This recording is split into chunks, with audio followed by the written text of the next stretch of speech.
कृष्णाय वासुदेवाय हरे परमात्मने प्रणतक्लेशनाशाय गोविंदाय नमो नमः।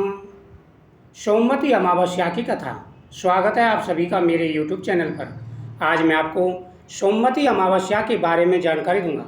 सोमवती अमावस्या का क्या महत्व है, किस प्रकार से पूजन करना है और कौन सी कथा का श्रवण करना है। अखंड सौभाग्य प्राप्ति की यह कथा सभी की मनोकामना पूरी करने वाली है। सोमवती अमावस्या के दिन सुबह स्नान करते समय सबसे पहले आपको जल में गंगा जल डाल करके स्नान करना है, क्योंकि अमावस्या के दिन गंगा स्नान का बड़ा महत्व होता है।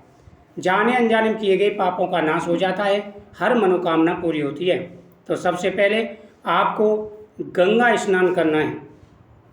गंगा स्नान करने के बाद में आपको पितरों की पूजा करनी है, क्योंकि अमावस्या तिथि है। तो पितरों की पूजा करें, पीपल वृक्ष के नीचे जाएं, वहाँ पर दीपक जलाना है और वहाँ पर पितरों के नाम से जल चढ़ाना है। पीपल वृक्ष पर पितरों के नाम से जल चढ़ाना है। इससे पितृ प्रसन्न होते हैं और मनवांछित फल प्रदान करते हैं। उसके बाद में जब पितरों की पूजा कर लें तो फिर आप भगवान शिव का अभिषेक करें, क्योंकि सोमवती अमावस्या है तो भगवान भोलेनाथ का दिन भी है। तो भगवान शिव की आशीर्वाद भी प्राप्त होगा, आपकी मनोकामना पूरी होगी।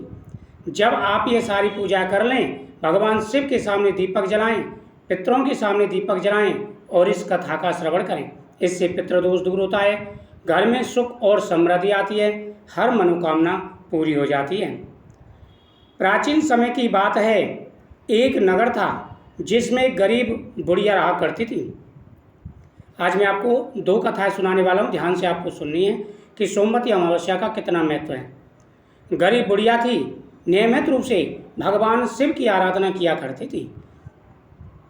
उसका नियम था, चाहे खाने के लिए कुछ ना हो, चाहे कितनी भी बड़ी मुसीबतें आए, आंधी आए, तूफान आए, उसका नियम था कि वो शिवलिंग पर जा करके प्रतिदिन जल चढ़ाया करती थी।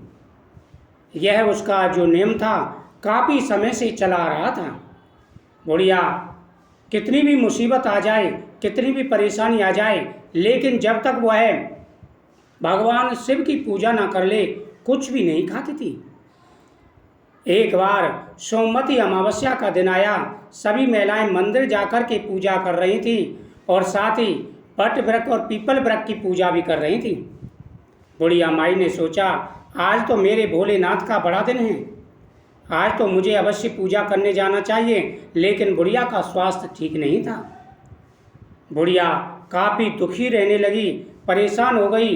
धीरे धीरे उठ करके अपना सामान लिया पूजा का और एक नदी से एक पात्र में जल लिया और जंगल के रास्ते से वो धीरे धीरे शिवलिंग की तरफ, शिव मंदिर की तरफ जाने लगी।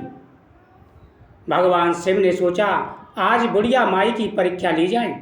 बुढ़िया माई काफ़ी समय से पूजा कर रही है, बुढ़िया माई की परीक्षा ली जाए और इसके सभी मनोरथ पूरे होंगे। भगवान ने इतना सोच के एक वृद्ध ब्राह्मण का रूप धारण किया और वह उस रास्ते में लेट गए जहाँ से बुढ़िया होकर के जा रही थी। जोर जोर से कराने लगे। बुढ़िया माई ने देखा कोई दीन दुखी ब्राह्मण पड़ा है और वह बड़ी जोर जोर से करा रहा है। बुढ़िया माई उसके पास गई और बोली कि हे ब्राह्मण देवता, आपको किस चीज़ का कष्ट है।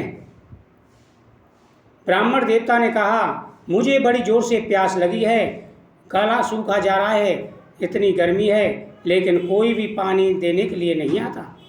बुढ़िया माई के हाथ में जो जल का पात्र था उसे भगवान शिव को चढ़ाना था।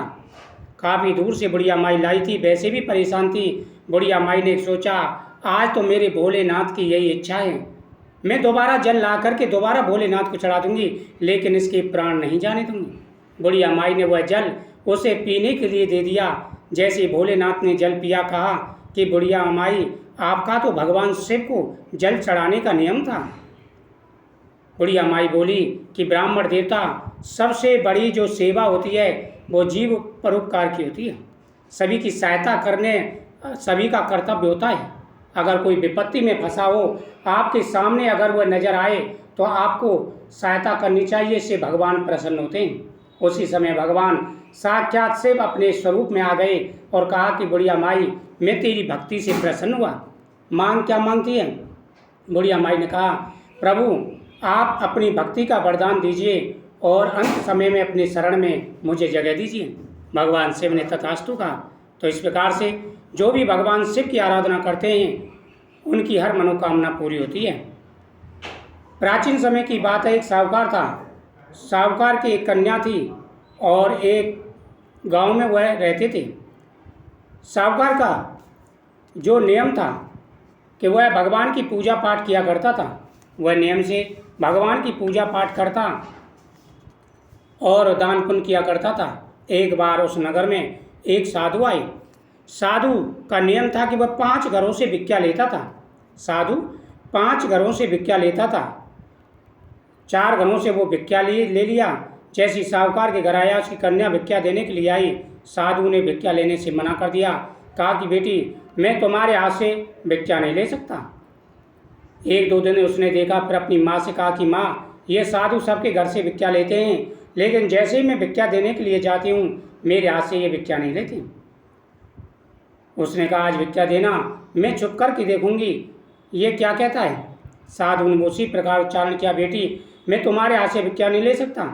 साहूकार की पत्नी आई और बोली, महाराज आप साधु हैं, आपको ये बातें शोभा नहीं देती। आप सभी के घर से अन्न लेते हो, भिक्षा लेते हो, लेकिन मेरी बेटी के हाथ से भिक्षा क्यों नहीं लेती। उसने कहा, देवी तुम्हें बुरा नहीं मानना चाहिए, इसके भाग्य में सौभाग्य नहीं है, और जिसके भाग्य में सौभाग्य ना हो उनके हाथ से मैं भिक्षा नहीं ले सकता, नहीं तो मेरा पतन हो जाएगा। यह सुनकर के वो परेशान हो गई और हाथ जोड़ करके कहने लगी कि कृपा करके कोई ऐसा उपाय बताइए जिससे मेरी बेटी का जो दुर्भाग्य वो सौभाग्य में बदल जाए। उन्होंने कहा ठीक है, मैं तुम्हें एक उपाय बताता हूँ। देखो पास के नगर में एक सोना धोबिन नाम की स्त्री रहती है। वह धोबिन है और पतिव्रता है। प्रत्येक सोमवती अमावस्या का वह पूजन करती है। अगर तुम्हारी बेटी उसे प्रसन्न कर ले और वह शादी के टाइम पर, फेरों के टाइम पर आकर के अपनी मांग का सिंदूर इसकी मांग में भर दें तो इसे अवश्य ही सौभाग्य की प्राप्ति होगी। यह सुनकर के उन्होंने उस साधु का धन्यवाद किया और माँ बेटी दोनों वहाँ पर चल दी। चलते चलते रास्ते में जंगल में होकर जा रही थी। एक वृक्ष के नीचे वह आराम करने बैठ जाती हैं। उस वृक्ष के ऊपर गरुड़ पंखनी के बच्चे थे। उन्होंने देखा कि एक सर्प उन बच्चों को खाने के लिए जा रहा है। उन्होंने उसे मार करके ढाल के नीचे छुपा दिया। गरुड़ आया, उन्होंने समझा कि मेरे बच्चों को ये खा जाते हैं। गरुड़ उनको चोंच मारने लगा। तभी उन्होंने कहा कि आप हमें चोंच क्यों मार रहे हो, बल्कि आप मेरे बच्चों को खा जाते हो, पर मैंने तो तुम्हारे बच्चों की रक्षा की है, ये देखो। बच्चों से पूछा तो बच्चों ने भी उसी प्रकार से कहा। गरुड़ ने कहा कि मैं तुमसे प्रसन्न हूँ, मांगो क्या चाहिए।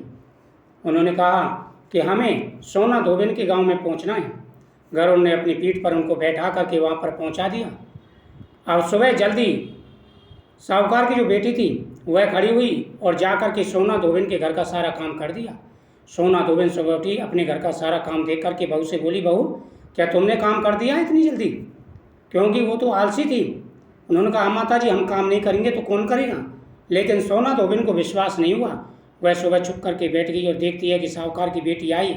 उसने वहाँ पर झाड़ू पोंछा आदि किया। उसने उसे पकड़ लिया, कहा बेटी तुम मेरे घर का झाड़ू पोंछा क्यों करती हो। उसने पूरी बात बता दी।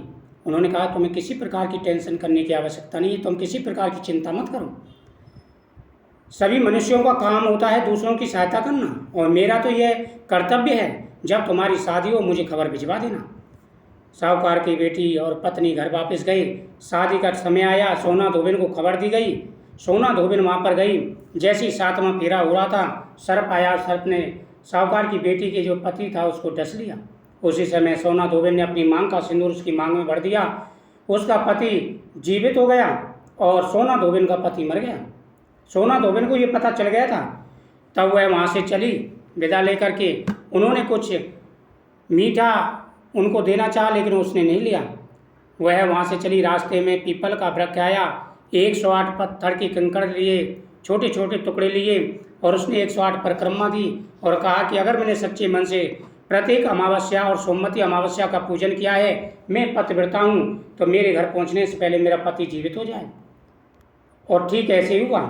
सभी अचम्मा करने लगे और सोना धोबिन से पूछने लगे कि यह सब कैसे हुआ। उन्होंने कहा ये सब सोमवती अमावस्या के प्रताप से हुआ है।